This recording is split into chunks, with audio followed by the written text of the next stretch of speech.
Hey, how you doing? Hi.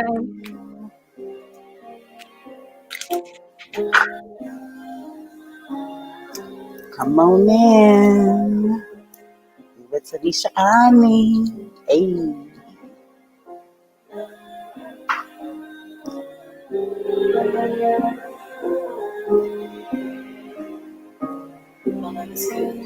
I got love, I got love for you.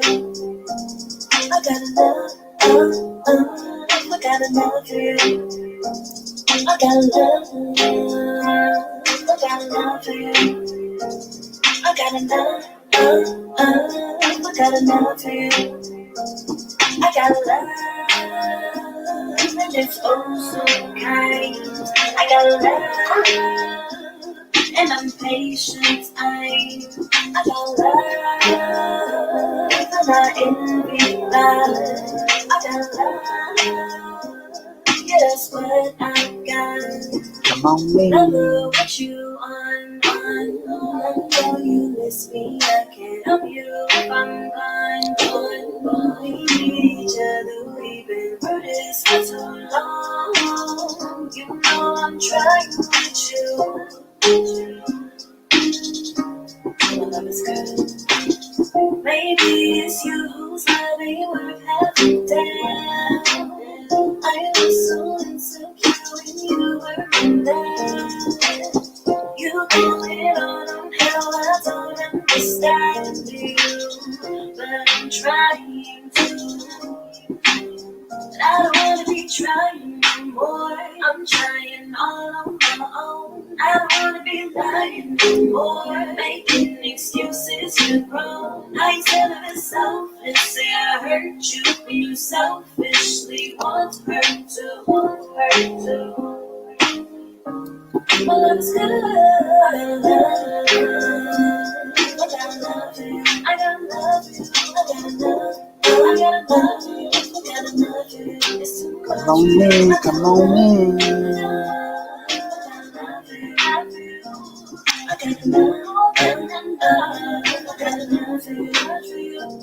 I got love, and it's oh so kind. I got love, and I'm patient. I got love, and I envy love. I got love, yeah, that's what I got. My love is patient, my love is kind. It doesn't envy, it's not puffed up.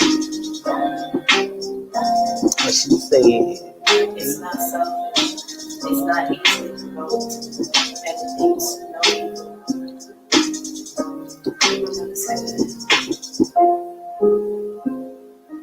Yes. Well, hey, how are y'all doing this evening? This is AMPspirationTTV, and I appreciate y'all being here and giving me your time and your energy. I am here with my sister. Let me unmute you, Tanisha Ani. We are here for our breast cancer awareness episode. How are you, sister? I'm great. That was nice. Who was that? It's a sister named Erica Lachey. Erica, Erica, Lachey, Leshai. I just stumbled across that. I like it. Very smooth. I like it. Yeah, I like some I'm of great. it. How you doing? What's up? I am awesome with the sauce on it. I really appreciate you know what I'm saying, coming up with this or hitting me up so we can do this. Because I'm just so happy. I am happy. You're a survivor. It's amazing. I really appreciate the universe for that. And I just need to, we just need to share you with the world. So like I told you, this is all about you, honey. Okay. Thank so you. tell them who you are. And thank you. I think this is like, no, I did do a live once in the lighthouse. I was going to say, this is probably one of my first official live. AMPspirationTTV. Yeah. I can't do this too often. So I am happy to be with you. And Goodness gracious. I've known you now for what, going on 2 years, 3 years now? What Yep, are we 3 years. doing? 3 years now. Wow. So your growth has been amazing. This platform is growing. I mean, it's wonderful to see. So thank you, sis. Thank you. Oh, I it's my appreciate it. pleasure. My pleasure and duty. Well, I appreciate you. You know what I'm saying? People don't understand, like, everybody that comes into my life, you guys are all, just a sprinkle of a catalyst to what I got going on. So I appreciate you so much. And we're going to get into, all of the good things you have brought into my universe. So just tell us who you are and why Cancer awareness. Yes. Well, you know what? It was really odd this month. Well, this month I planned on launching my site, which is Ani Sacred Healing, and it was a progress, I guess. It was a process, definitely, but the progression happened so fast, I guess, during this COVID, because it was in process for some time, but I guess COVID kind of pushed everything along, so it's okay. I'm not upset. I am a breast cancer survivor. I was diagnosed my cancer was removed in 2010.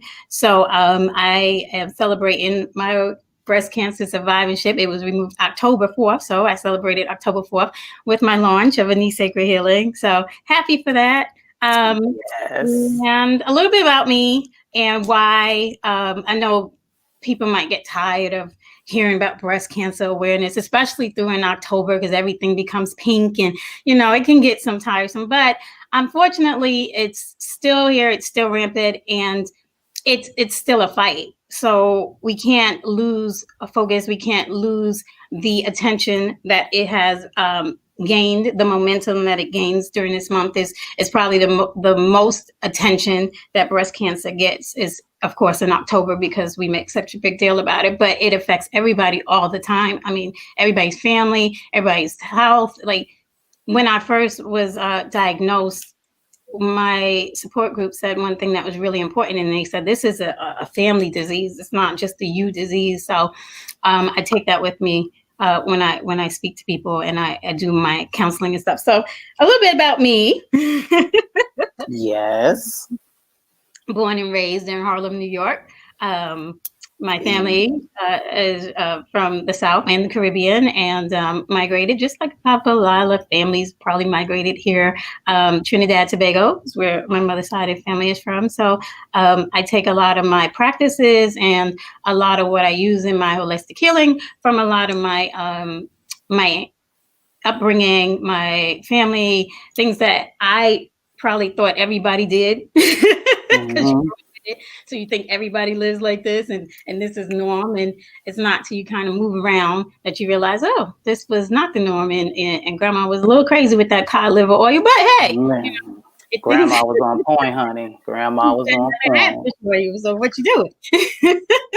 So I grew up in Harlem, New York, and I've probably been in healing since I was actually 14 years old. 14 years old, I was working at a very young age. Shout out to the Children's Aid Society, because they gave me a job at Wagon Road Camp, where we took care of children with disabilities.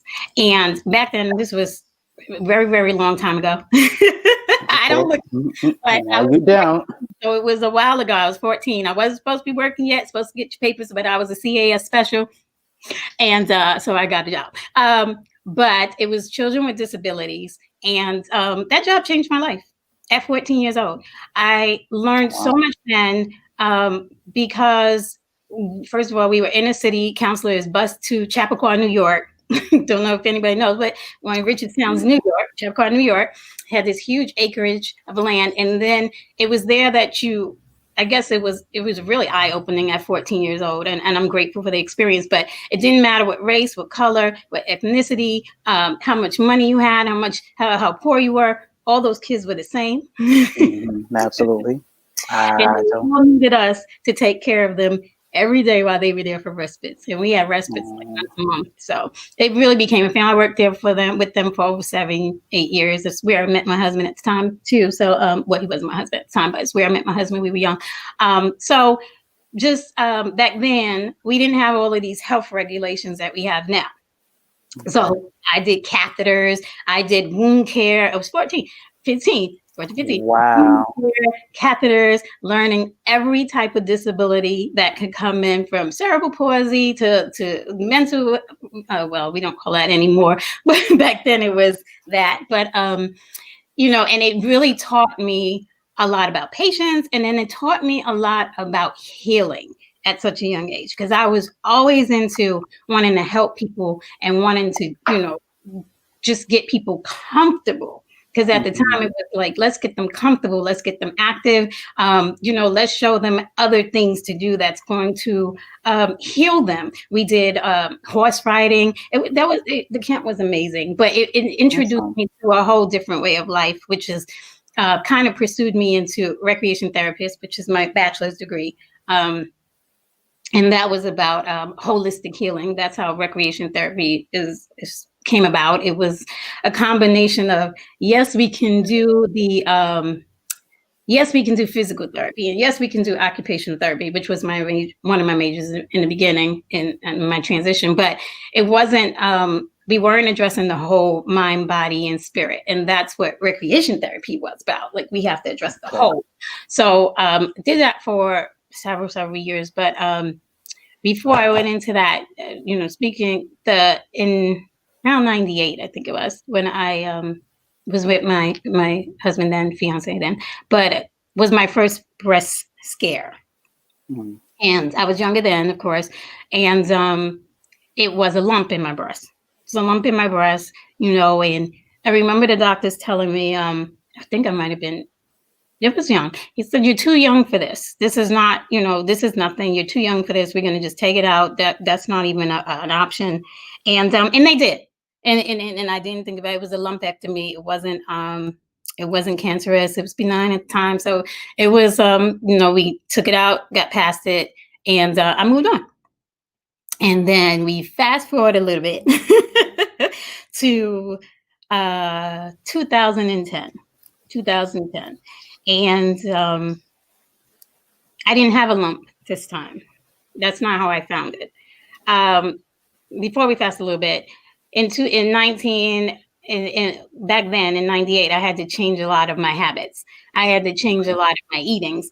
My ex was a vegetarian, so it was easy to make those transitions because you know, he was a vegetarian and just had to learn. So when we moved to Atlanta, we lived in there for a few years, and then I was diagnosed.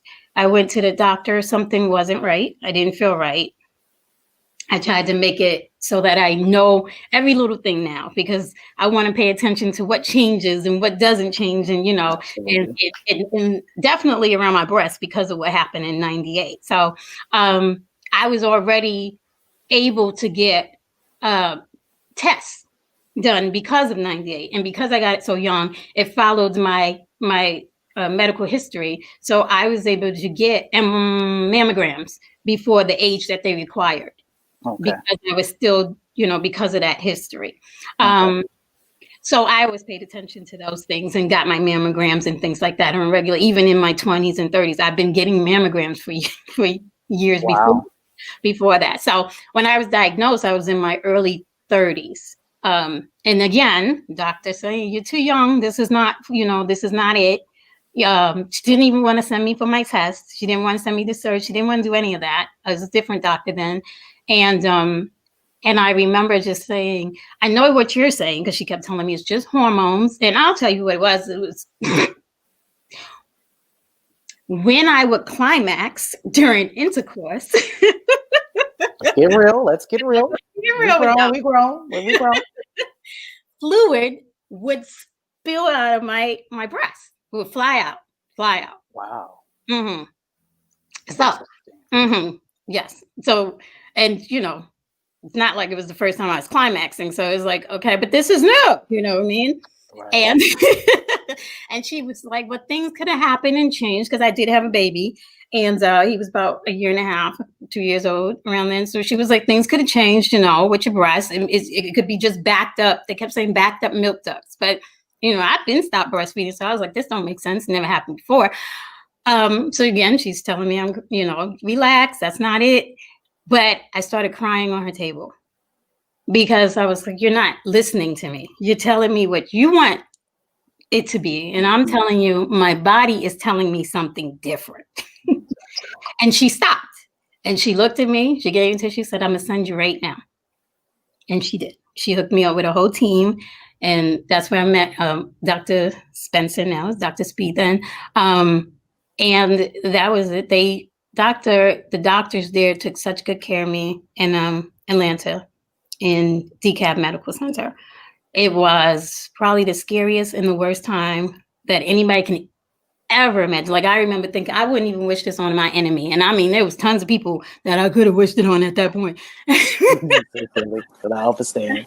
And I couldn't bring myself to wish that on anybody. The pain enough was crazy. But, and I was also going through personal things in my life. It was the year that I was just going through my health, my home, and my husband all in the same time. So it was chaotic.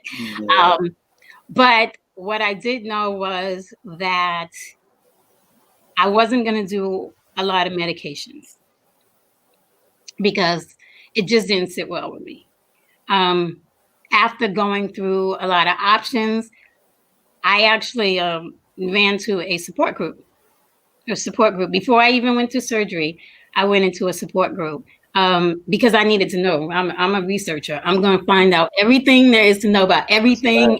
Sure. That's how you got to be. You got to. It took me, from the time I was diagnosed to the time I actually had surgery, it took me a couple of months because I kept going back and forth, second opinions, researching. Just, I couldn't understand what she was talking about. I knew something was wrong, but the magnitude of hearing cancer was like, what? They're not even talking about me. I felt like I was having an out-of-body experience, seriously. Like, y'all not talking about me. I'm not even sick. Right. That's all I kept saying was, I'm not sick, so I don't know what y'all talking about. Then they started talking about mastectomies, and it just blew my mind because I was like, wait, what? You want to cut me all the way out and all the way open? And so it was a rough a reality because I kept saying, I didn't do anything wrong. I'm not doing anything wrong. Heck, I'm even more vegetarian now than I ever was my whole life. Mm-hmm.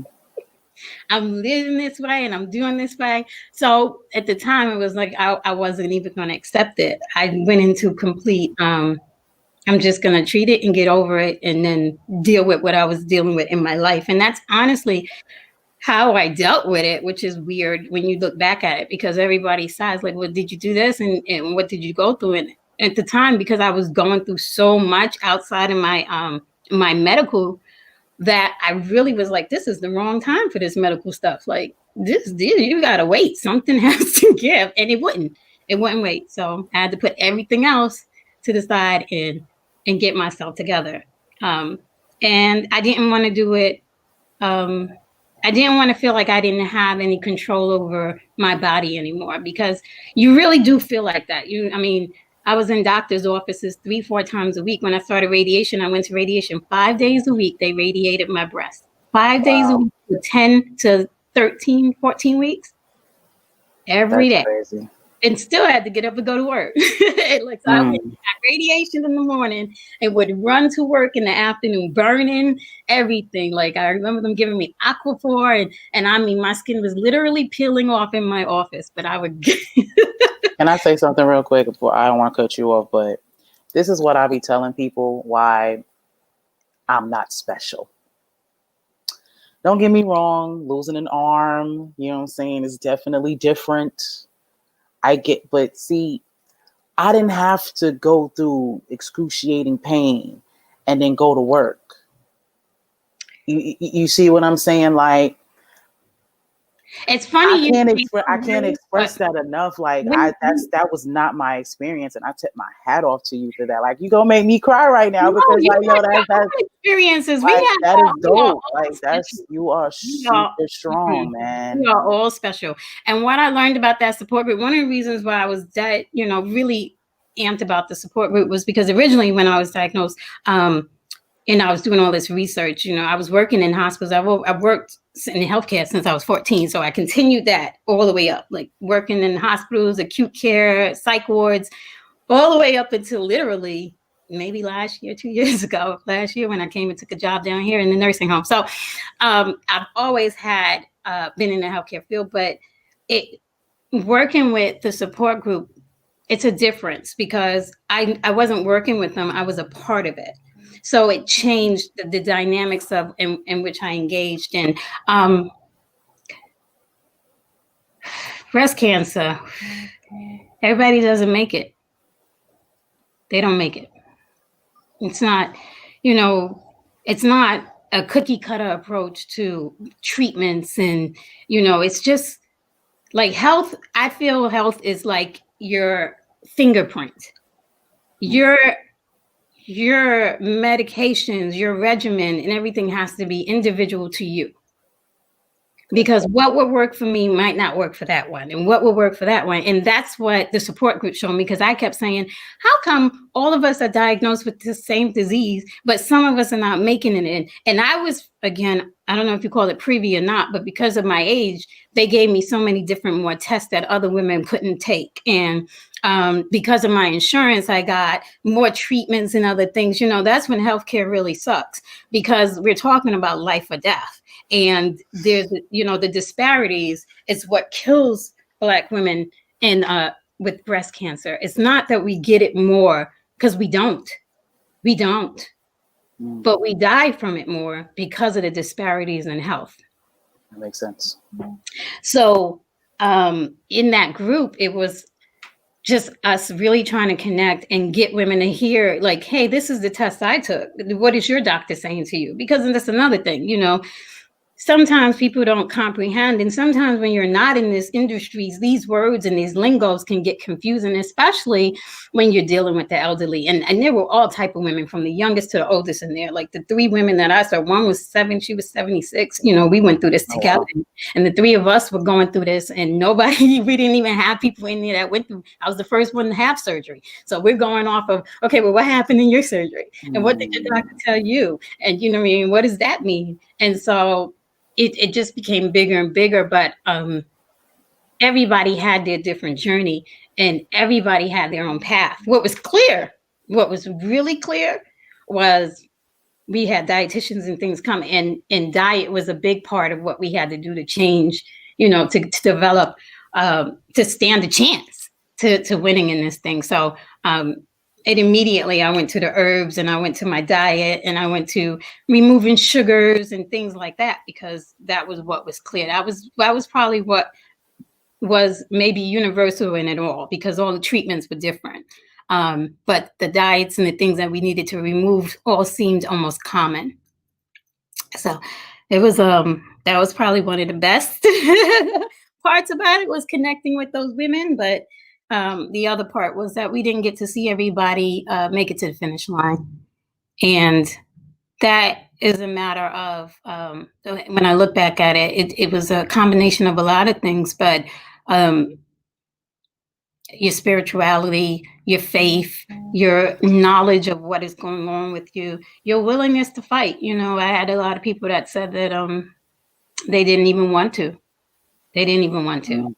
And they'll just pray about it. I had a lot of that. Like, I'm not doing the surgeries. I'm not going to do this. I'm just going to pray about it.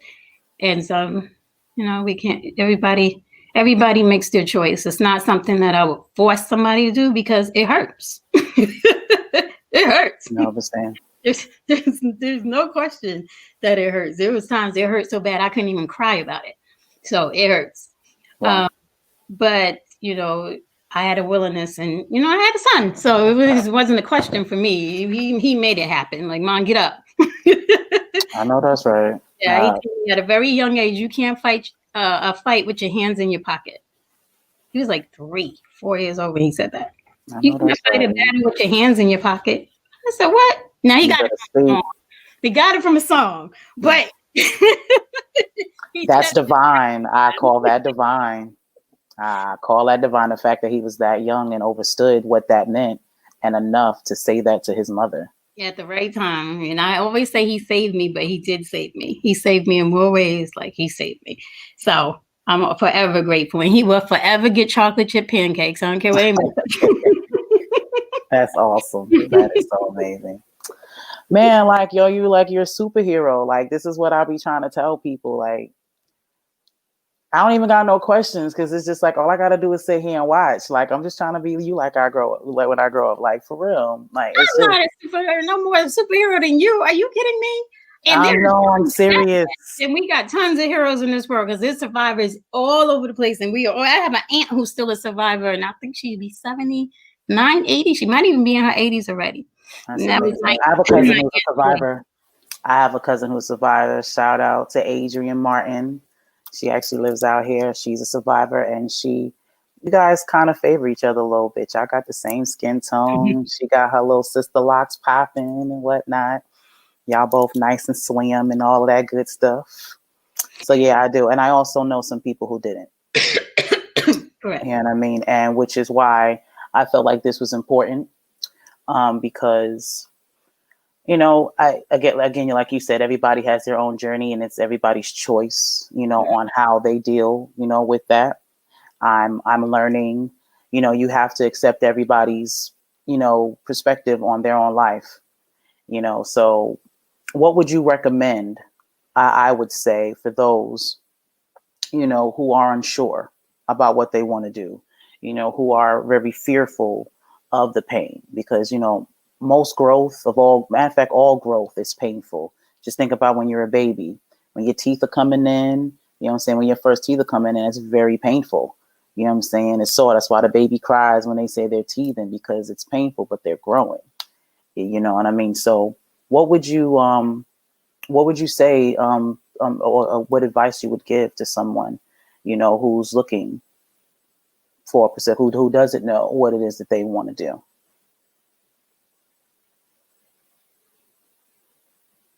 You okay?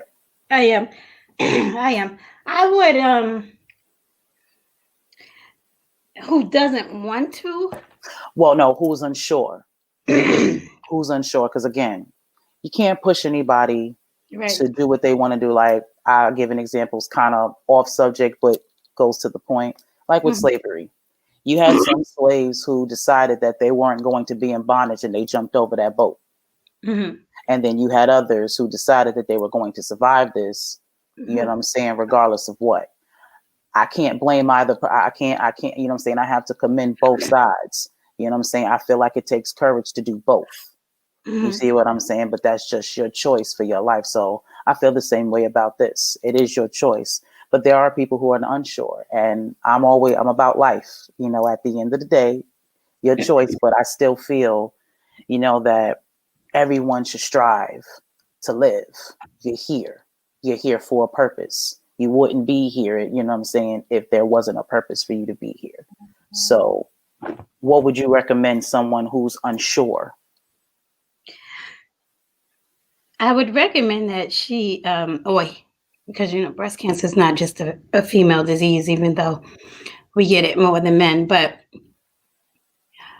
I think it's important to first of all, to sit with yourself. And I know that sounds really corny, but you're going to have to find something within to fight for.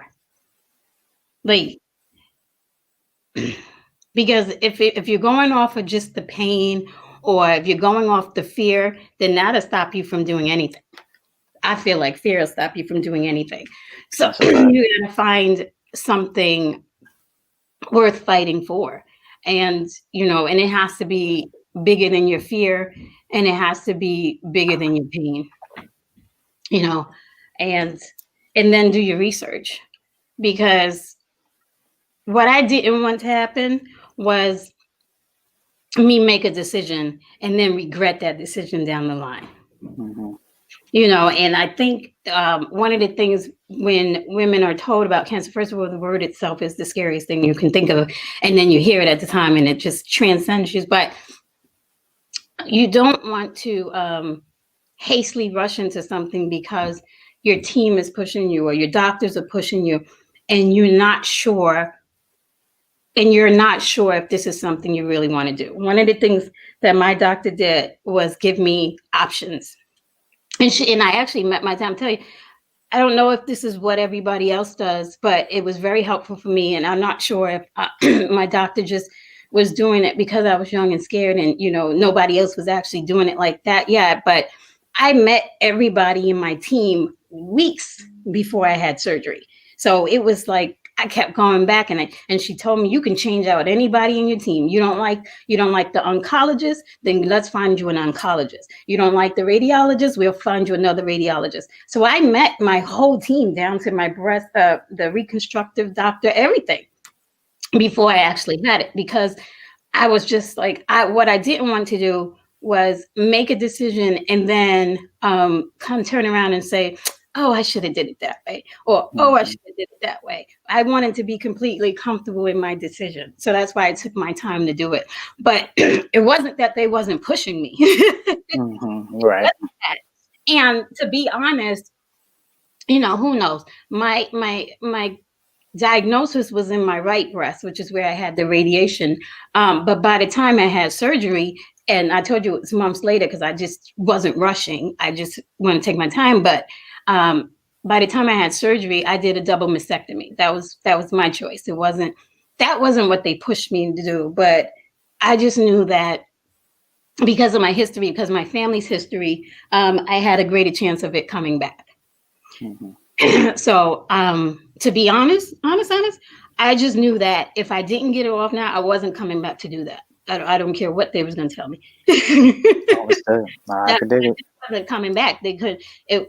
One time, like, you can get me in here one time. I didn't know it was going to be like that, but yeah, I'm glad y'all got me one time, because that was that. Knowing what I knew after I went through it, there was no way they were going to be able to say, okay, we didn't get it, let's go to the next breast. I would have it wasn't going to happen. So not to say that that's not how it happened, because it is how it happens. There's a lot of women that choose to work on one side of the breast, and then, nothing happens to the other side. And then there's a lot of women that does the one side, and then years later, now it's in the other side, and I just didn't want to live like that, like thinking like it's hard enough trying to get past the milestones, which they count for you, by the way, 5 years, 7 years, 10 years. So it's hard enough getting through the milestones without having to go back and say, hey, now we got to do this again. Yeah. So that was just my choice. Everybody's individual. Nobody has to do it like that. But I definitely wanted to make sure that I was informed in that, and I was comfortable with my decision. So that's what I definitely would recommend. People just be comfortable and be proactive. Don't just, take everybody's word for everything. I'm not a doctor, but I know some things. No, I'm joking. I mean, see, and I'm glad you said that, because you got to put those disclaimers out there. But I feel like experience is best. I would trust your word. That's just me. I would trust you. You know what I'm saying? Honestly, over a doctor, only just off the strength of you've experienced that. See, what doctors, they do studies and all of that, and I'm not saying that because I've never had cancer, so I can't sit here and say that I'm not gonna do my due. But if I was to ever happen to me, I'm gonna holler at you first. I'm gonna talk to my cousin. You see what I'm saying? Because you've experienced that. Like you told that doctor. Them doctors was telling you that you were too young. Those experts were telling you that no, that's not what it is, because you're too young and and they're doing that based off what they were taught. But you knew your body, and you told that lady that regardless of what you studied and how much bread you making, my body is telling me something different, and you were 1,000% right. Can you imagine had you listened to them and like, oh, I am too young? No. Because I literally found it in Duck 2, which means it's like an insight 2 in a particular, not necessarily in a lump form yet, like I told you, but it was in the ducts, the milk ducts, the ducts. And had I listened, I mean, it might have taken 5 more years. It might never have developed. I mean, we don't know. You know what I mean? It could have just stayed there and then dissolved itself. We don't know. Cancer is not so pinpoint like that, like the way they tell you, and it's going to work exactly like that. It's just not how cancer, well, my cancer didn't work like that. Because in the beginning, I wasn't even supposed to do radiation. So it was after that things kept developing and kept developing and kept developing, and it changed the process. In the middle of it, it changed processes. So it was a physical, emotional, a mental hurt. I say it all the time. It was all of that, because you just didn't know who to fight, and all you could do was fight yourself, because the thing was trying to harm you from inside. So you're like, well, right. You want to say, wait, what is going on, and where are you at? And man, you're super awesome. Now I have a question. Yes. So I be watching the stories, right? Don't judge me. And I'm going to assume, because this is Breast Cancer Awareness Month, they have a storyline on there where one of the characters has breast cancer. And I've been watching how, she acts around her family, how she's taking it, and things of that nature. And, as a person watching it, and I know that it's fake, I tend to have my own opinions and everything. But I would like to know how you dealt with your feelings. Like she spazzes on people. She takes things out on them, like when she's feeling afraid or unsure, like whenever she's waiting for her results. She gets real antsy, she snaps at people, you know what I mean? And then as soon as, it's over or the person leaves, she realizes that, that wasn't the right thing to do and all of that good stuff. So how did you deal, with that? And how would you recommend others to deal, because people in general, when we're in pain, hurt people. You know what I'm saying? So you're in pain, so you feel like you can take it out on, especially the people closest to you, because they're right there. So how did you deal with that? You know what I'm saying? And is there any way that you can, any advice you can give for someone to be balanced, you know what I'm saying, with that? I didn't deal with it well at all, so I don't. I can't give advice on that at all. Well, your experience then.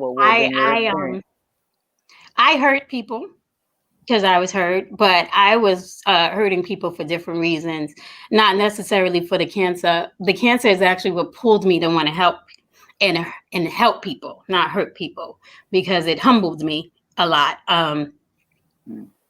I don't know the story, so I don't know what she's doing, but I know people are going to go through what they go through, and you can't expect everybody to react the same way or even be on the same level. What makes them up, their history, their past, their experience, their knowledge, or whatever, is what's going through their head. And so I just, I was grateful to have the amount of people in the support that I have. Like, I've had a sister support group for forever. So it was easy for me to start a support group down here, because my foundation, goes back to New York and my best friends that I've been friends with forever. So I know how to mix around that. And I've always knew how to be accountable for myself, you know what I mean? And try not to put it out on everybody. That's a hard situation right there, because it does affect everybody in your household, around you, whether you like it or not. You're not the only person going through it. My son cried, and he was so young, he didn't even know what was going on. But just to see me go through the doors, and I didn't respond back, because of course they was putting me under, or maybe I was coming out, but I heard him crying and just crying. So, it affects everybody. And you can't, and I wouldn't tell one person how to do it, or I would just say, find a space. I remember in the support group, one of the women told me once, like, I don't have anywhere to cry, so I cry in the shower. And I remember thinking, wow, imagine not even being able to cry in front of your family or in your own house, that you got to hide it in the shower. So, it's all type of people. And I'm not going to tell you how to do it or what to do. I would just say find an outlet to do it and scream. Like I screamed a lot. I went up to Stone Mountain and screamed off the mountain. I screamed in my backyard. Like I was okay. like, so I screamed a lot, but I wouldn't say I was the kindest. I was probably really mean to my surgeon. She's beautiful, young, and all I kept saying was, "You're trying to take my breast off. Shut up." You just want my breast off. I'm sorry. Shout out to her. I love her now. She had these perfect teeth. That's not what you wanted to see when somebody's sitting up there telling you they're going to cut off your breast. She was young. I remember Googling her, like, you don't even know what you're talking about. How many breast surgeons have you done? Like, let me look her up. Like, who is she? But she was the best. Dr. April Spencer. I got you. Oh, no, that's right. You're funny. Well, okay. Well, that gives me a little, because again, I'm a very opinionated person, you know what I'm saying? And you know me for these past 3 years. I'm all about, everybody being balanced and, being accountable. I took my situation a little different than other people. You know what I mean? I wasn't angry. I didn't hurt other people because, what I'm saying, I lost my arm. I kind of made myself I didn't want to be a burden. I didn't want to be, what I'm saying, this thorn in everybody's side now because this happened to me. So there's times when I wanted to ask but I just won't because I don't want to be that burden.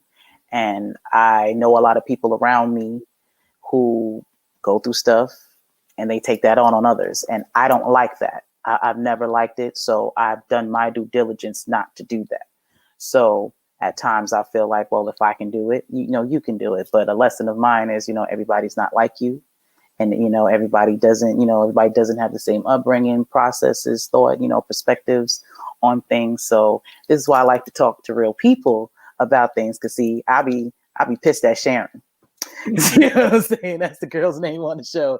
And you know what I'm saying? And on one point I do, overstand, but like she be coming at her kids. You know what I'm saying? And, her man, the people who are doing their due diligence, changing their lifestyles and she'll just snap on them for nothing. They'll be trying to do something for her. And then she'll just like, no, don't do that. I got this, and then hurt herself in the process. You know what I'm saying? While she's, stopping the help that she needs. And there's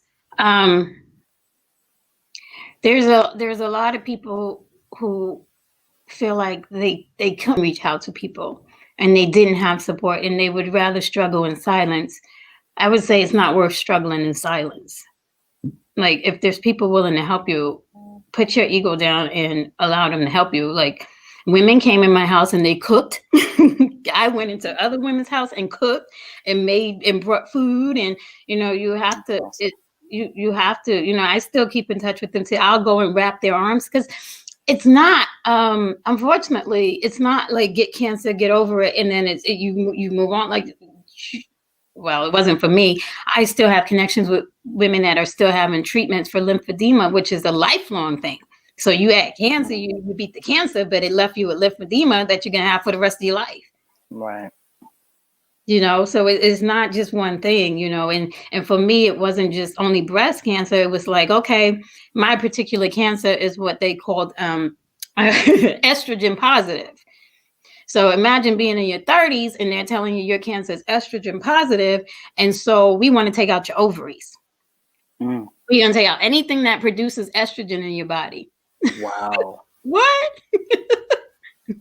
They're trying to take these. So they're just trying to take your womanhood. That's literally taking your womanhood. So when you talk about women and how they respond, these are some of the things that they're being told. Like I was told, well, good, you already have one because you probably, after being on all of this medication, you might want to freeze your eggs. No, freeze your embryos is what the doctor said to me. And I said, embryo? That's a baby. Right. You didn't say egg. You said embryo. That's what you said. Like, what? And of course, at the time, like I said, I was going through the divorce and everything else. The last thing I wanted was to have some frozen babies. Wow. What's going to happen to the babies? So, right. needless to That's say, Bryce interesting. is an only child, but because I was gonna free my embryo. But I will say I was blessed to be able to make that choice. I already had a child. I was probably not thinking about having any more anyway. So for me, it was like, ugh! But there's women my age that didn't have children yet. Mm-hmm. And this is what they're being told. You know, your medication that we put you on is going to put you through early menopause. It put me through early menopause. Just so happened didn't have all the same side effects, but it did. And then I stopped. I stopped taking it. I stopped taking all the medication, all of it. I felt like some of the medication was messing with my mood. So that's another thing. I was prescribed all type of antidepressants, Percocets, Valium, everything, Oh, everything wow. you can think of. I was prescribed, even from from every doctor, not just from one, from my surgeon to my primary to my reconstructive to my radiologist. I had medication coming from all of those doctors. Yikes. Yeah. So, and it wasn't a little bit like them Percocets knock you out. So I was on some serious stuff, and Yeah, the and I opioids ain't no joke. and I couldn't take care of my son. I came home and I was so loopy. It reminded me that he couldn't talk to me when I was under, and then I decided like that's just is not what I'm going to do, and so I stopped taking the Percocets and everything else, and my doctor, it wasn't legal. CBD is not legal. It wasn't legal then. Marijuana's not legal. Um, But But you got to take your own health into your own hands. And my aunt, who is a survivor, who I think is my hero, because what she went through when she was diagnosed, I can't even begin to fathom twice. So I yikes. immediately called her, and she said something to me that made me just stop. And she was like, so what happens after 5 years of you taking this medication? Because I had to take the medication for 5 years. This form of chemo, pill chemo, which I just was like, I ain't gonna happen. I'm not doing it. But tamoxifen was what they was telling me to take. Oh, it's not really chemo. It's just different and blah, blah, blah, whatever. She said, what's going to happen after 5 years? Because it was a 5-year regimen. I kid you not, every day for 5 years, I was supposed to take this pill. Mm. 3 times a day, every day. So I tell her, oh, I don't know. That's what I said to her. I don't know, Auntie, what happened after you took it? And she said, I didn't. I started juicing. Mm. Tell him, Auntie. First of all, if you see my aunt, you wouldn't even know, you wouldn't believe how old she is. And if you wouldn't know what she's been through, because she's the type of person that don't look like nothing she's been through. But she's the one that made me get off that medicine. And I don't even know if she know that, but I was like, well, shoot. Shoot. I don't like taking pills anyway. So if you're telling me not to take them, and and I didn't, I stopped. But I kept them. It's so funny. I found them the other day, and I kept them because I kept them for years, actually, from like 2010. I kept them because it was a bucket full, and I kept it to remind myself of how much they wanted you to take in this time. That's crazy. Look what you did. You know what I mean? By just cleaning out your system and figuring out what works for you and how to do it. One of the things my godmother did was take me to the sun, because she was like, well, if we're trying to cure you, and she took me to the Bahamas. She was like, you need real sun. So let's go, and grateful for that. Grateful that I have family that's like, listen, take it back to your roots. My aunt was like, let's go into the trees. Like, let's go. Like, they take it back to the roots. Yes, that's what I'm talking about. Take it back to the roots. They took me to soursop, and no, we're not doing chemo, and no, we're doing it this way, and no, and that's and I always wanted to be, I always did natural healing. I started, I did like healing forever, just all types of stuff. But I like to do like things that you don't have to ingest. Like, I always wanted to do what's outside. Like, let's change. Like, I did beads, ear beads that would pressure point, and auricular acupuncture, and sound therapy. Yeah, yeah. Auricular acupuncture was fantastic for if you want to quit smoking. Just as I know, when I used it for a detox program, but yeah, We that was. gonna talk. Yeah, yeah. You know you my little. You know you my new herbal spirit guide. You know that, girl. You know you gonna put me on all of that. So it is why we're gonna get to where this knee sacred healing came from, because it was my sister groups, because I have quite a few. I have 4, 5 natural sisters. So my blood sisters, and then I have my best friends, so between all of them there's a close knit that surrounds me, about 12 women all the time that I stay surrounded with, my sisters, my best friends. Hey besties, hey sisters. And what I do is through them, I give them products and things like that, tell them what to. And it was my sister that was just like, when are you going to share this? Like, what are you doing? You're doing this for all of these people privately. Why don't you just put it on a site and, allow people to get it? So that's kind of how this came about, a knee sacred healing. And the knee sacred healing site, it's kind of like a boutique. It's a peek into some of the things I do, but it's a boutique because everything's not going to be offered there all the time the same, you know what I mean? Because of certain harvesting and certain times, and it's not going to always readily be there and always available. It's not Walmart, so it's not, it's all depending. It's all handcrafted. So I'm not a machine. No, that's right. I'm be gone. So, but it does allow me to bring in all of my little things that I want to bring in from time to time and switch out. So I'm really thrilled about that, that shop. I do just so some people know it already, but I do personal consultations for certain ailments. If that's something you might want to look into. And what we do is we just do a lot of trial and error. I can talk to doctors. I'm certified. I'm licensed. So I do get on 3-way with doctors and help if that's what you want, help you figure out your regimen, what they're trying to tell you. Because I do find, like, in this process, a lot of the women, a lot of clients, a lot of my clients get confused when they are speaking with their primary cares or their doctors, and they just want a little more clarification about what's going on. So I do help with that. And if, I work on different type of things, but that you won't see on the site. Well, I think that is amazing. That is definitely a service that is needed, because there are a lot of people who go through things and they don't, have someone to advocate for them. And like you were saying, with all the, I call it legalese, I don't know what those medical terms, like you say, a lot of people don't understand what's being told to them, and they don't have anybody there to, Right. to speak up for them. So that's amazing. Right. That is definitely awesome. That's something that I don't mind doing. And you know what I mean? I don't mind going through medications with you so you can understand. And one other thing, we're root workers. So root workers will find an herb for it. I got an herb for that. And that's, and someone asked a question about, somebody actually asked you a question earlier, but they also said that you answered it about, did you try the herbal way before you did chemo and things of that nature? But you did not do chemo. I did not do chemo. So you didn't do chemo? I did not do chemo. Okay.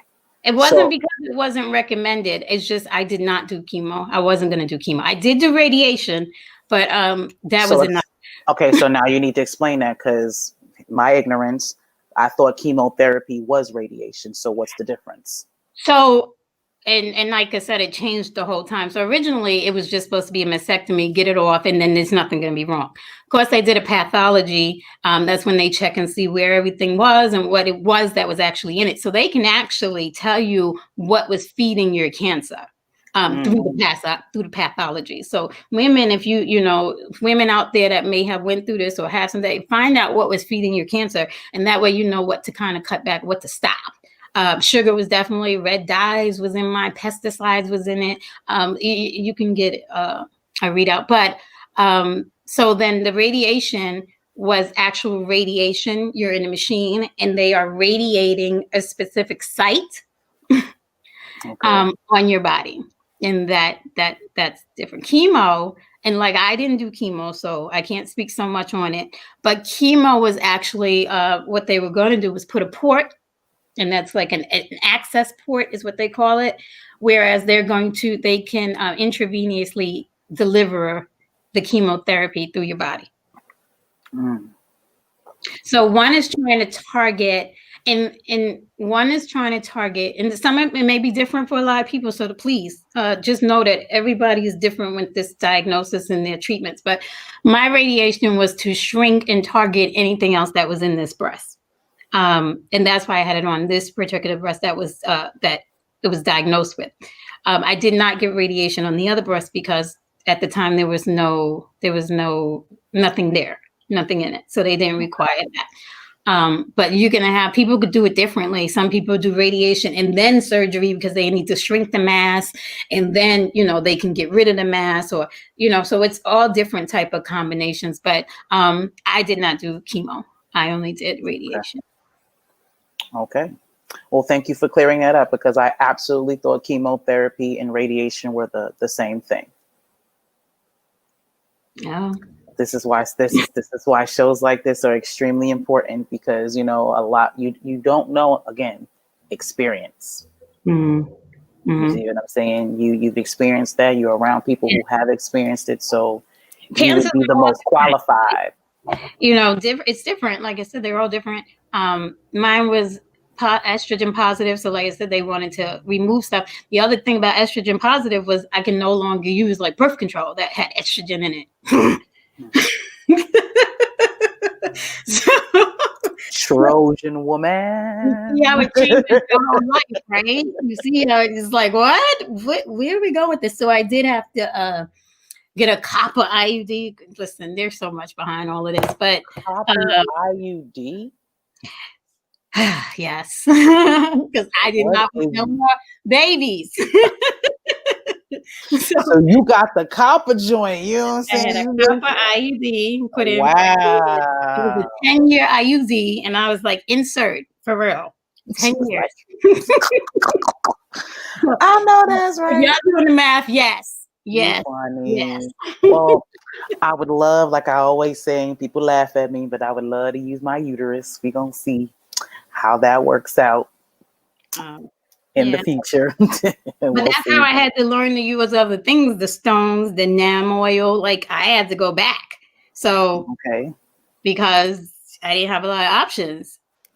Yeah. That makes sense. That definitely makes sense. You use the herbs. Herbs for me work. I'm not saying it's everybody's, save all over. I'm talking about Tanisha Ani and what worked for Tanisha Ani. And so the products that I put out is what worked for people that I serviced and worked for me. I'm not going to give you something hasn't worked for me. You got choices all over the place. So I'm not doing anything unique. I'm just ain't nothing new under the sun.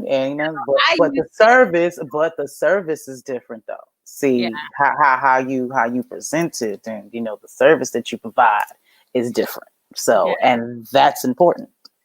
Yeah, so it does take me to like some of the things that I do on my site, because like the oil pulling, I had to do that because they wanted to give me a root canal, and I was refusing a root canal. Please, I'm so glad you mentioned that. See, I'm having this problem, so yeah, thanks. So I was one of those people who just did not go to the dentist. You know what I'm saying? Regularly. The last time I've been to the dentist was 5 years ago, and then prior to that was about 15 years. Right. So I've been having some issues, and oil pulling for some reason is just, I don't know if I'm afraid of swallowing the oil, because I just can't fathom holding the oil in my mouth for 20 minutes. So what I've been doing is brushing my teeth with coconut oil. That is what I've been doing. I use my mind went somewhere dirty, so it's okay. Let me get the stuff out my mouth first. Okay, go ahead. I can't even imagine what you was thinking, so I'm not even gonna try to figure that out. No, go ahead. No, so I use neem toothpaste, and I also use this toothpaste that's by a company called Anatomy. My friend Jessica, who owns a vegan restaurant, so the Vegan Soul Cafe, there's the plug. her parents work with this company called Anatomy, and they have this toothpaste that it has bee pollen. The base of it is bee pollen. So when I started using that, you know how you have the little calcifying, stuff on your teeth. I started using that, and it started breaking off on its own. Like, you know what I'm saying? So I've been using that. And then I've been putting actual baking soda. I take my toothbrush, I dip it in the coconut oil, I dip it in the baking soda, and I already got the toothpaste in my mouth. And, I have at it, twice a day. Because I'm not trying to go into nobody's dentist. You know what I'm saying? If I can avoid the doctor in any form or fashion, that's what I want to do. Now, I do have a tooth that may need to be pulled because it has a hole in it. And I don't want any more fillings. I've been getting fillings since I was a kid. You know what I'm saying? I got silver popping all in the back, on the back here. But I have yet to find anybody that speaks on dental health. Everybody knows about, you know what I'm saying, how to get rid of your belly fat. Everybody knows, you know what I'm saying, how to get your muscle right, or this, that, and the third. I have yet to see anybody who talks about dental. So, well, I'm not a dentist, so I don't know about all that. But you're not a dentist, but oil pulling, you said they was going to give you a root canal, and you wasn't with it. I do know from, and it's really, it's been a while, so I don't know where the research is. I could probably look it up or somewhere. But I remember hearing years ago that bad oral hygiene was being linked to Alzheimer's. And that it was a link to, I got to find it for you guys because don't quote me. It was a link to how bad hygiene travels to your brain, and the infections and the poisons that you use in the sealants and the things in your mouth, that they were just like, this is how it's traveling. So I don't need Alzheimer's now. I didn't know that, and I don't know if it's true. I don't know if it's true or not, but I did know that was why I started, because I had an aunt who had Alzheimer's at the time, and I was scaring myself. So I started pulling. But what made me really pay attention to it was when I hate the dentist. I mean, I don't know anybody who likes the dentist, but I went to the dentist, and he had told me I needed a root canal, and it wasn't going to happen. Oh, she said it wasn't about to happen. I know that's right. It wasn't going to happen because, one, I came in there, my tooth wasn't hurting, and that's not what I came in there for. So what are you looking on that side when I was telling you about this? It was just not going to happen. So what happened was I just started oil pulling again. I mixed a little concoction together, so it wasn't just coconut oil, but it really was like an antiseptic and things like that to pull it out of my teeth. And I did that because I used antiseptics and pulled everything from the root, and it made sense because you think about it. Oil being able to emulsify goes in and pulls everything out, and it just made sense. So it became my routine since then, and I haven't had. I need that. Is that on the site? Then I need that, and I'm gonna need some support with that, because I don't have bad mouth. I mean, I brush my teeth, you know what I'm saying? Like, I don't have bad breath. My man ain't never said nothing about my mouth. Ain't nobody ever told me I don't got halitosis or nothing like that. I brush my teeth, but I do get pain, like I'm sensitive. You know what I'm saying? To hot and cold and things of that nature. And that's another reason why I was doing, because I was sensitive to that too. Like around here where my gums was receding a little bit, it was very sensitive because of the brushing.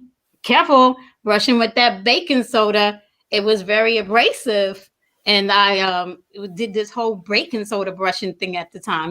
People go through all types of baking soda and lime and lemon. That's what somebody told me. You want white teeth? Brush with baking soda and lemon. Oh, really?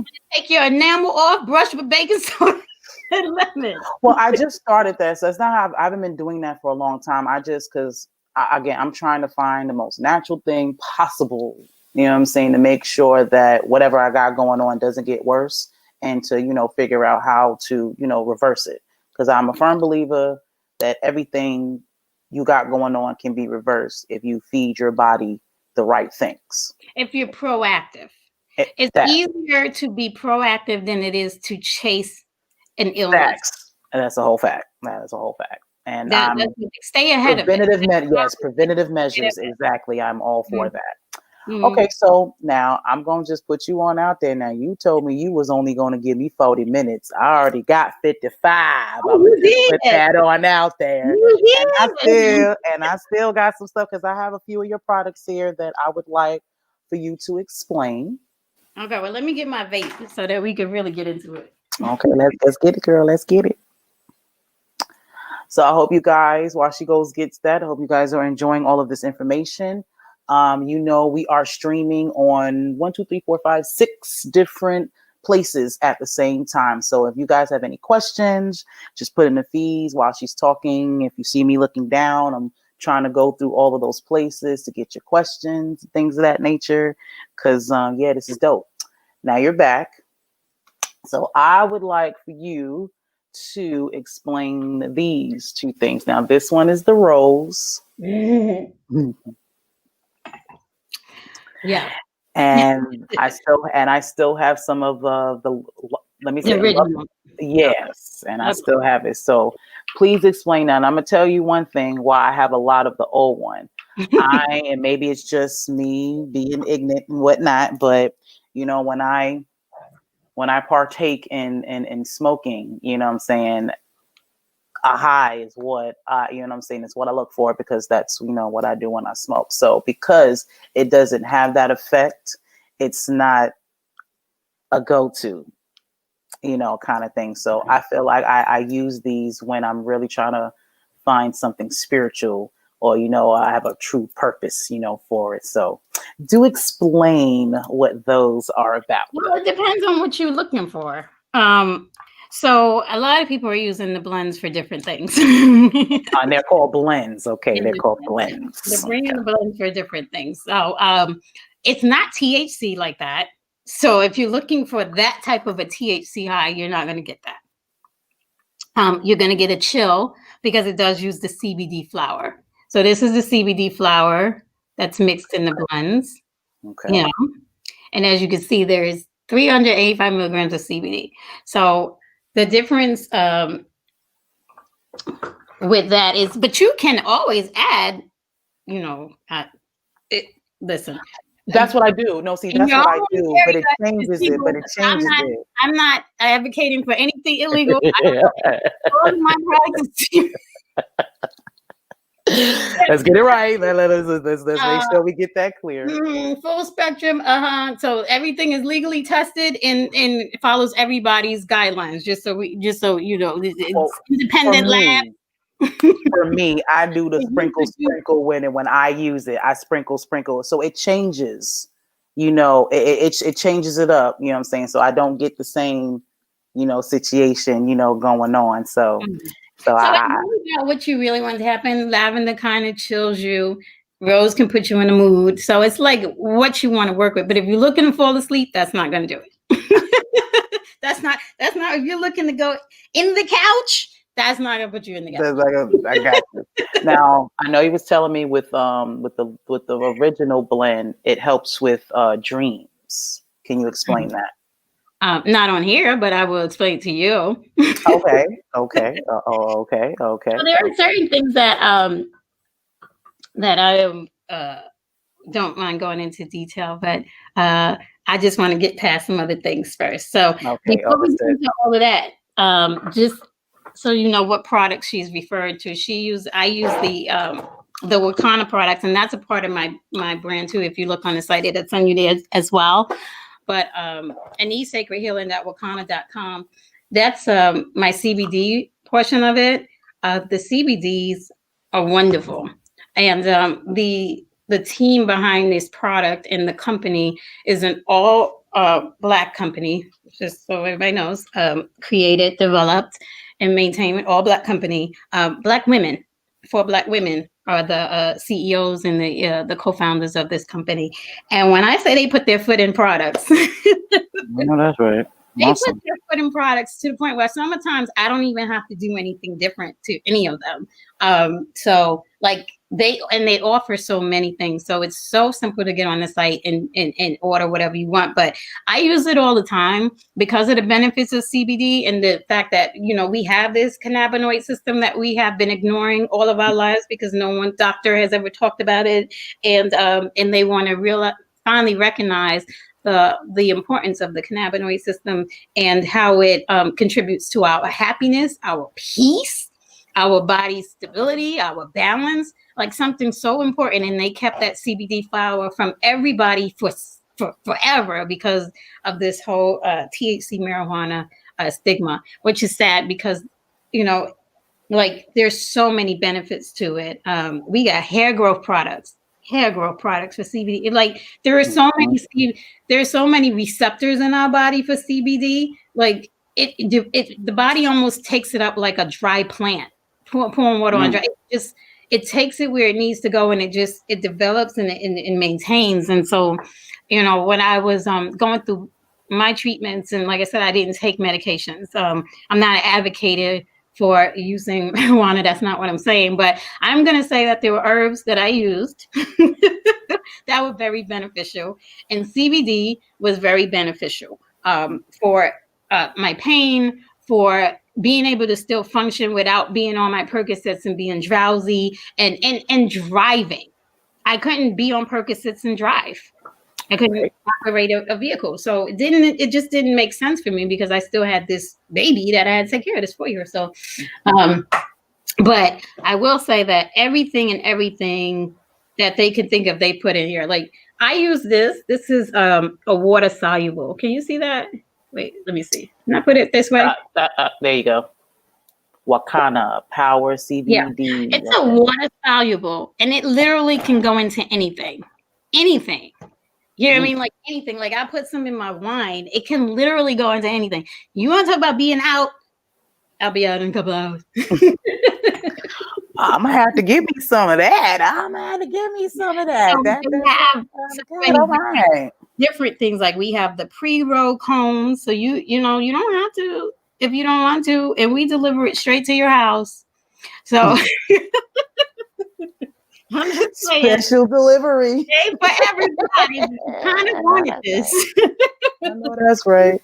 And we kind of been asking for. We take everything: American Express, Visa, MasterCard, PayPal, Cash App. I mean, I'm just saying, deliver straight to your door. So that is one of my favorites. But yeah, that's it. Okay, can we talk about the spiritual baths? Can that be up for discussion? Yes, we can. All right. I got one right here on display. Tell them which one this is. I can't see it. Is it rose? What color is it? Lavender? It's pink. I think it's rose. Yeah, it's the rose. It's okay. the rose. Well, let me tell them about my experience, and then you can explain what that experience possibly could mean and whatnot. So I just saw a post somewhere. People talk about spiritual baths, and like these past 3 years, I've been trying to, connect with my ancestors and just be one with myself and all that good stuff. So you and another sister actually had sent me some spiritual baths. No, it's one of my followers. I'm not too acquainted with her yet. So I wanted to try them both. But since you my sister, I tried yours first. And it's the citrus one that the one that I like the best. Oh man, that stuff smells. It's just delicious. It takes you back to being on the island, right? Like yes, I love how that smells. Mm-hmm. It's amazing. It's my favorite. So I took this bath and chilling like I normally do. And it's all of a sudden, and this is what I describe as a DNA explosion. When I start thinking about stuff, or you just start having feelings about things that you know what I'm saying, and it kind of led me. I was watching something, and I was just like, oh, I that's how I met the movie Avatar. I saw it, and it just something about it just resonated with me. And when I watched the movie, I started seeing all types of the ancient spirals. Like, I definitely feel like I'm the avatar. We can talk about that later. But it was just like I had this spiritual awakening. Mm-hmm. You know what I'm saying? After taking that bath, I was scrolling through Facebook, and somehow that led me into reading about the Orisha gods and goddesses. Now, I just did my DNA, and I'm from Nigeria. I'm from West Africa. And that's, where, a lot of my ancestors, probably, studied that. So it was almost like I just had this awakening after I had this bath. That's the best way I can describe that. Yeah. So I don't know what she put in it and what she got going on, but that shit is on point. So explain to them what that's all about. Well, like I said, I cultivated at different times. So that was a full moon one, right? I told you I was doing that during the full moon. And so it really is about what you're asking for, what your intentions are, what answers you need. If you ask questions, I usually take baths. We know that we can get messages through water. We know that water can elevate us in certain ways. So I'm definitely a water child. I'm a water girl. Water helps me figure everything out. So that's why I'm into the baths, because the baths help me to download information, Okay. to relieve some things, and to kind of get answers if I need answers too. So it's all about what I need the bath to do at the time. The rose bath, you can take it with your mate. That's no problem. I mean, some of them do. I like to do it for self-love a lot too. When I'm feeling really moody, definitely maybe around my cycle time too. Like I get really moody, might change my feelings and everything. And so those type of things just helps to change and channel my anger and change it a little bit. And so get kind of relaxed. The coconut is just one of my favorites too, because it always takes me back home. I can understand that. It's a different type of smell. I mean, I know you travel too. So when you get off the plane on an island, there's just a different aroma. There's a different energy. You can't kind of make it up. When you've hit the island. The sun hits you I'm different. onto that. I am grateful to know that as a fact. It is so true. It is so different. This is why you guys have to travel. Right. It's like make your life. So it's kind of me trying to bring a little bit of that back in the synchro baths. Like, let's get home. Let's feel like we're connecting. Okay. So what about the lavender one? What do you recommend for that? I mean, we all know what lavender is about, but it's just like that. It's just that a lot of my kids these are the spiritual baths. So the lavender again is about tranquility and being able to meditate. I use the lavender a lot for meditation, things like that. I also do a children's bath, which I don't know if I put on there. Ooh. It's not just a children's bath, but it's a herbal bath. It's different because it has a different type of herbs. It's not like a salt base. It's not a spiritual bath. It's like kind of like what your grandma would have soaked you in as a child. I saw a picture like that surfaced on Facebook. They had a baby in a tub with nothing but herbs and stuff. And the point of that meme was to say that this is how our ancestors used to take care. That was our immunization. That's how we immunized ourselves outside of vaccines. That's how we did that. Yeah, a lot of banana leaves, like things for your skin. You want to use I use olive leaf and certain things in my baths, like calendula, just certain things that's going to be good for the skin, give more protective layer. So I noticed, what about soursop leaves for a bath. For a bath. I don't know about for a bath. I've drink it, but I don't know. I've never heard of it for a bath. I could look at it, but I've never heard of it for a bath. I'm asking because I have a whole bag full of soursop leaves that I brew for my tea. So they're excellent for tea. All right. So I was wondering. This is me experimenting. I feel like it doesn't mean, and that's why I was asking. What if taking a bath in it? I'm absorbing it in my skin. I would read it. I would read up on it and see if it's ever been used like that. But okay. I would. I don't think I've ever come across that. I can look. actually, and see if I look it up. But I don't think I've ever come across that. But yeah, you have to do certain things to keep your kids protected. Not that I like to brag about it because you don't know this government, but my child is not all his immunizations. So You so silly, but I can dig it. I can dig it.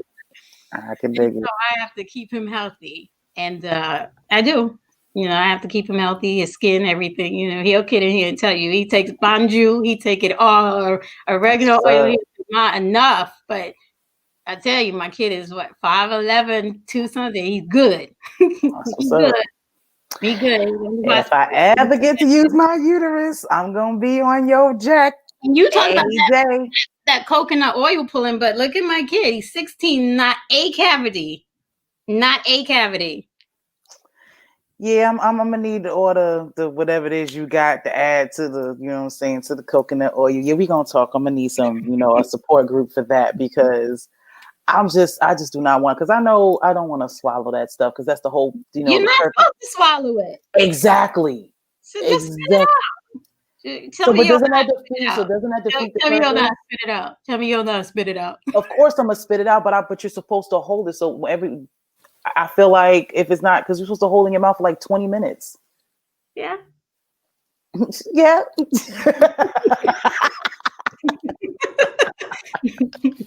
I'm gonna figure it out. But yeah, because I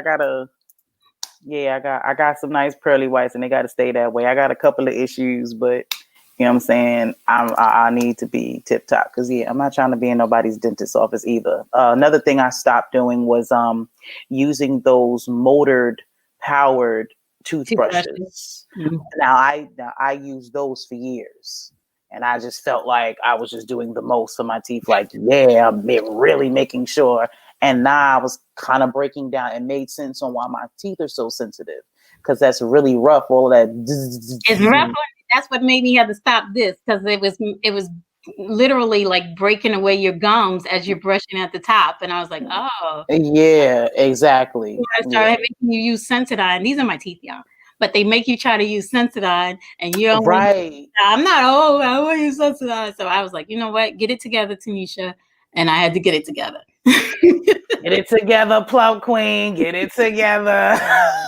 I'm gonna get this. I'm gonna start, and I'm gonna do videos to be accountable. Cause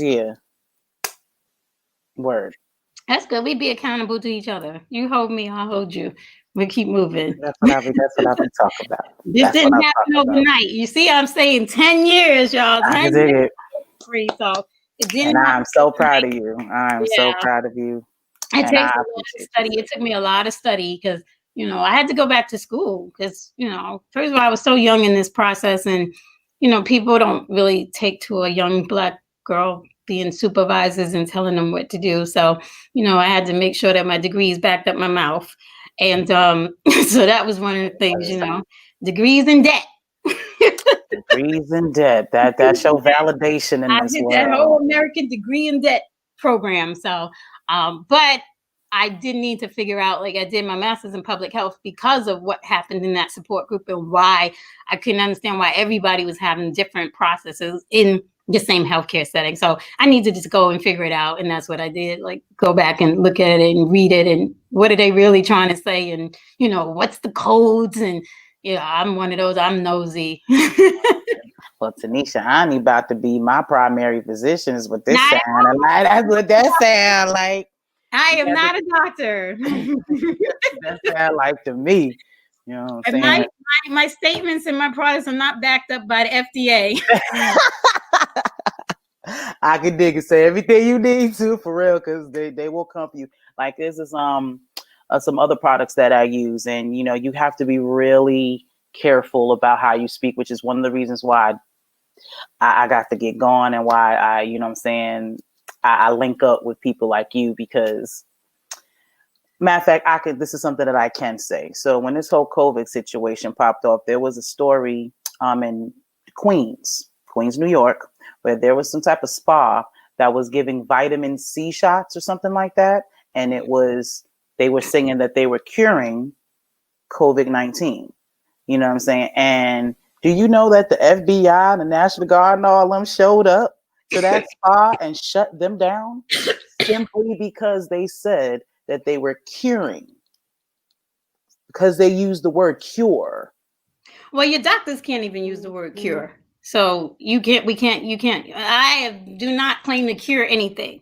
But I'm just saying, the fact that we live in a country where we're supposed to have freedom of speech. And it's illegal for you to use the word cure. Says a lot, which is why I said at the beginning, I'm going to be hollering at you. That's crazy. There's a lot crazy. And that just, and people who are watching, that just lets you know where we at. And you know what I'm saying, what you're dealing with. There's a lot that that I could tell you. I'm grateful in my process again, because the surgeon, the doctors, and things I had. My oncologist was African, Dr. Lojuan, and the things he told me to do was not traditional. You know what I mean? And it wasn't. I shouldn't say told me. What he suggested was definitely going back to whatever, because I was already like, I'm not doing chemo, so I don't know what you're gonna come up with, but I'm not doing chemo. And it went to vitamins. I know. So I'm like, I won't do chemo, but you're gonna make sure I take these certain. It's interesting because doctors are bound too. Yes. So definitely you consult both of them. You consult your doctors, but you make sure that you're knowledgeable in what they're saying and what they're telling you, and you feel comfortable that your doctors are listening to you. Don't let them dismiss you. Don't let them dismiss your pain. Don't let them dismiss your thoughts. Don't let them dismiss your ideas. Don't let them dismiss you. You fight for yourself. Fight for yourself. Fight for yourself, because everybody's still practicing medicine. So fight for yourself. I'm so glad you said that, because that's exactly what doctors have. They have practices, and what does practice mean? I mean, I give them their credit because it's a lot of study, and I had to learn too. So it's not some overnight stuff. Doctors are not like over the night people, but I will tell you that everybody has a different process in their practice. Everybody, you got to know who's about what. It's not even the doctors that's my issue. You know what I'm saying? Like it's not. It's the system. Because they get paid certain medication. I mean, they get paid certain overrides for certain things and certain medications and put in certain things. So you just, unfortunately, everybody's not going to be privy to understanding that and how that works. You know what I mean? Exactly. And that's why I'm not angry or anything like that. I just understand how this system works. So I know for me, I'm hollering at you. You know what I'm saying? Like for real, like for real. That's just. Well, if I don't have the answers, I will sure help you figure it out. How about that? That's my promise to everybody. If I don't have it, I'm not going to stop. Honestly, that's the best you can ask for, because that's what your doctors do.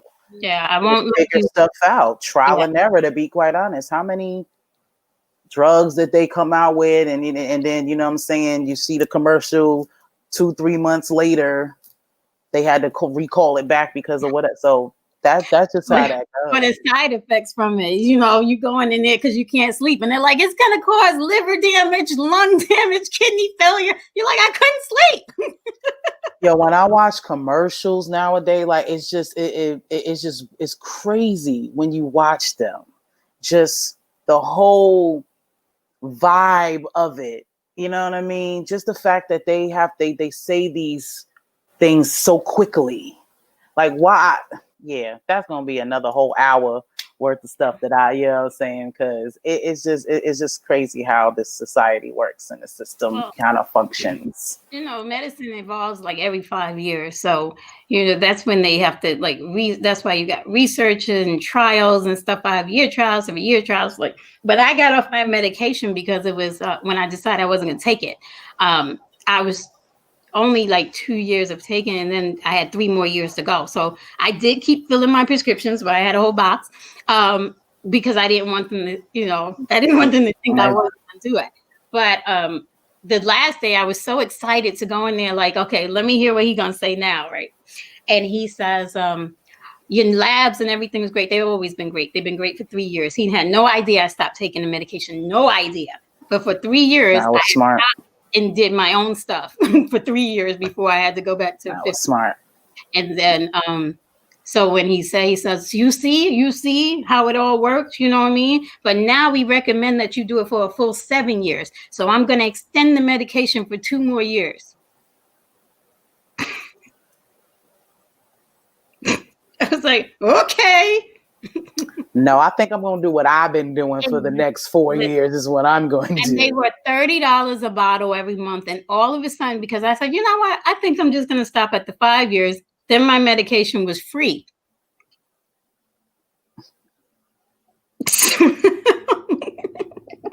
I was like, yeah, it didn't sound right. At that point, I was like, you did the right thing. You follow what it's usually innate. So I follow what they tell me to do. I follow my guides and I'm never led astray. So I continue to follow them. They've led me this way. I don't, I listen. I listen. I say to that. Absolutely. Yes, it was. Oh my goodness. 9:30. Okay. Hey, kicking in. You said 40 minutes. We got an hour and a half now. You did, because I was like, I'll give you 40 minutes. I'll be off. I won't have nothing else to say. No. This is definitely though. I really appreciate you, and I know there's a lot of people out there that appreciate you as well. For being so candid and telling your story and doing what you do. I really appreciate that. You know what I'm saying? Because I got a lot of people in my life that, are not well. You know what I mean? And I can't make people do what they don't want to do. You know what I'm saying? Everybody has their journey and they have a right to walk the way that they want to. But I just always want to be prepared. I want to, have access, you know what I'm saying, to the help and to the knowledge that the people around me need when and if they're ever ready for it. That's what my lesson, you know what I'm saying, is for right now, to truly allow people to do what they want, but to still have access to, you know what I'm saying, and some answers of some sort, when they need it and not taking it personal. Because I love everybody around me. Like, we've only known each other 3 years, and we can count on my hand how many times we've met each other. But I love you. You're my sister. You know what I mean? And that's how I am about people that I get in contact with. And when you talk about family members and, relatives, people that you've known your whole life, I take that real personally. Yeah. You know what I'm saying? It bothers me when I see that I can say or do something to help somebody and they just, you know what I'm saying, they just won't listen, or it's just not resonating with them. And I had to learn how to let it go. Let it go. Let it go. I had to learn how to do that. But, maybe that's training, all those years of training as a therapist, we are trained not to take it personal. We're trained to take all of the beatings. We're trained to get smacked down. We're trained to be yelled at. Like, it's a different. So maybe it's the training where I can say, you know what, I'm not going to take this personal. So, I have family members that still won't use some of my products to this day. And it's like, okay, well, then sit like that. Right. Now, I'm glad you brought that up, and it's going to change the course of the conversation, and I'll probably let you go and finish your wine with your CBD popping in there and whatnot. It's just so funny about Divine. You were supposed to be in my life because I grew up with your first cousin. Yes, you did. Yeah. Sorry, Lisa. Hey, girl. How you doing? It's just so funny. I grew up with Lisa, and y'all dads are twins. My dad and her father are twins. Yes, they are. They be down. I know Mr. Hood. Yeah, I know Mr. Hood real well. Your uncle still owe me a spade game from back when I was like 16. Mm-hmm. I'm still waiting on it, but it's just so funny how I grew up with her, and then I got into the Lighthouse, and you were her first cousin.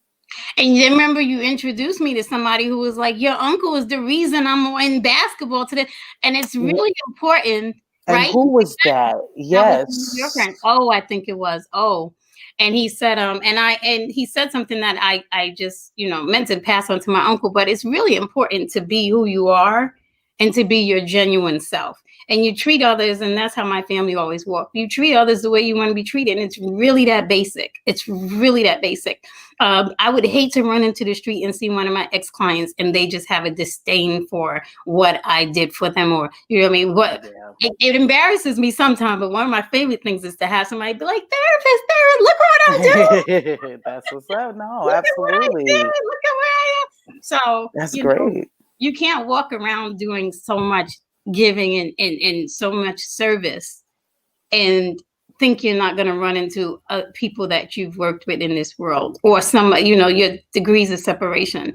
So I am grateful that my family is my family and we do this day in and day out. Yes, you guys are definitely dope, because I didn't play basketball and I was a late bloomer in Left Rack. Everybody was really, really young or born there. I got there when I was like 12. You know what I'm saying? So I kind of and my parents, didn't have a footing inside of Left Rack. So nobody really knows who my mom is unless you came to my house. Mm-hmm. You know what I mean? But I was always out in the back. So Mr. Hood used to always see me, you know what I mean? And he was just always there. You know what I mean? He was really the coach of Left Rack. Yes, he was. And, I admired that. Like, it was another guy that was like that as well. But I felt like that was really dope, because there was a lot of kids out there that didn't have anybody to either look after them or see about them or even cared. And, Mr. Hood was one of those guys. You know what I mean? So it's just amazing. So, shout out to the Hoods. Yeah, I'm really from the hood. A great circle of males in my life as well. So, it's always been like that growing up. But I can depend on my uncles, my father, my grandfathers, everybody. It's just I was raised in that. So, it's kind of hard when you see people bashing males and you're like, I was raised by a single black male. Let's talk about, I can dig it. Now, I didn't have the same experience, but I had the Mr. Hoods of the world. Mm-hmm. You see what I'm saying? I witnessed and experienced, you know what I'm saying, good male role models, you know what I'm saying, in my life. So yeah, I don't have that sentiment either about men either. Yeah. Even though my dad wasn't in my life, and I have a complicated, relationship with some of the other men that have been in the father role where I'm concerned. But at the end of the day, man, you gotta love the black man. You know what I mean? We gotta love each other, and there are good men out there, and your uncle is absolutely one of them. So I appreciate it. Please do. I hope Lisa get a whiff of this one of these days and let him see it. So I'm sure, and maybe I can get that spade game popping. Listen, you ain't ready. This is serious. Yes, I've been waiting 21 years. I promise. You should have been practicing for 21 years. I have. I've been playing spades since I was 6. I was in kindergarten doing the damn thing. We're gonna get together soon, and we're gonna have to put some serious spades action together. Let's with it. I'm so with it. Well, I'm gonna let you go since you gave me a whole hour and a half. I appreciate you. Thank you so much. And, I love I'll call you soon. Yes, absolutely. I'll be in touch. But thank you again for this platform. Thank you, women. Anybody, I can't tell who and what, because I can't see any comments or anything. But thank you. I can. They love you, girl. They love you. Don't forget to touch your hooters, lady. Touch your chest like this. Like, just feel it, like all over it. Like, feel it, squeeze it, push it. Like, if he's gonna do it, you might as well do it. Lick it, whatever it is that has to happen. Figure it out, but make sure ain't nothing. Know thyself. Know thyself. Don't be afraid to touch yourself. Know everything. Like, seriously, ladies, it was what saved my life is knowing, like, something simple like my climax. You know what I mean? Like, you gotta know you gotta know yourself. I know, not to be funny, be grown, but I absolutely, when I'm sitting on the toilet using the bathroom. That is a lot. Too much info. I'm looking everywhere. I touch, you know what I'm saying? I definitely do that. I don't like pimples and things of that nature. So I be looking around. I'm always, and I think I have a blood vessel that I think burst. in my breasts, and it has this little hard, feel to it. So every time I go to my OB, I would ask her about that, and she checked it out and made sure. But I was touching that, and every time I feel it, the thought comes to my mind. You know what I mean? So I absolutely examine myself daily to know what's up with me. And massage your breasts, ladies. Seriously, because your ducts can get clogged. Learn how to massage and get your blood flowing forward and backwards. You know what I mean? Don't be afraid. Get it working. My breast, when I was younger, was very dense. My breast grew faster than my body grew. So it wasn't surprising that there were lumps all over the place in there, and that I needed, because they were so dense then. But you got to kind of massage it and move it, and it's yours. So touch them, learn them. You're going to know them better than anybody else. So learn them. Know thyself. And you could probably show your man what to do after that. You know what I'm saying? Because how I feel. That's a whole fact. What's this? She ain't telling no lies. She ain't telling no lies there. And you got to get out of here. What the heck? Stop touching me. Well, thank you again, Queen. You have an excellent evening, or rest of your evening. I will. So we're gonna end this off with a happy solar return to our brother Jamar Milton. That's right. It is his birthday. It is his solar return, and in the spirit of that, we're going to play his new single, First High. Got his little Jimi Hendrix thing popping off and whatnot. You know what I'm saying? So I really appreciate you being here. The song's going to come in like 15 seconds. So I appreciate you, Tanisha Ani. Make sure you guys go to AniSacredHealing.com and Ani Sacred Healing Wakani.com. Wakana.com. Wakana.com. Wakana.com. Welcome to Wakana. Welcome to Wakana. I love it. All right. Thank you so much, everybody. Of course. So we just gonna rock out, you know what I'm saying? And you can stay here, we can dance, do what you do, but we gonna listen and protect yourselves, take care of yourselves, check them boobies, and be safe, y'all.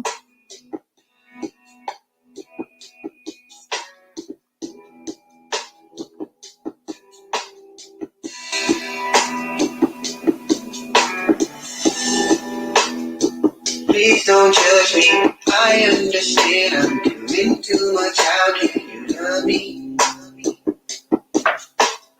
I'll be just fine, getting time to unwind and I'll find me. I don't do sorry, in love we go blindly, don't lie me. Stay here beside me.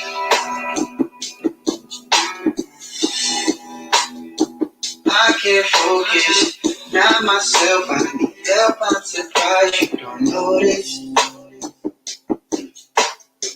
Time to heal, I need you need me, been so hopeless. When shit gets real, I feel just go numb, it's slow motion. But you got that motion. You're something like my first time. Something like my first time. Something like my first time.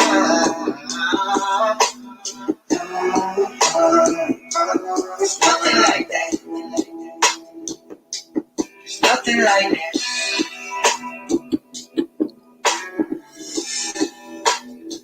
We're so fragile. I'm on eggshells, it feels like I'm walking a tightrope. Yeah. No matter what I do, seems so hard if I go to cycle. I go in cycle. I know my mind's blown. Someone check my vitals. I hear voices, they make choices. Things important, I'm talking, they wouldn't listen. They trying to change, I'm for it. Somebody says, yeah.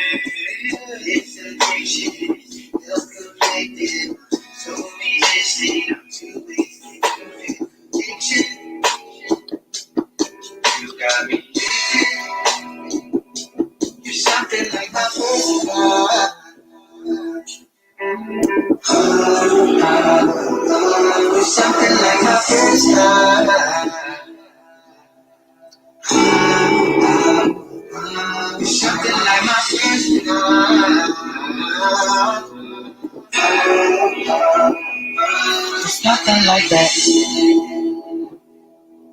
Nothing like that. Get it.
Bye. Follow me? Yeah.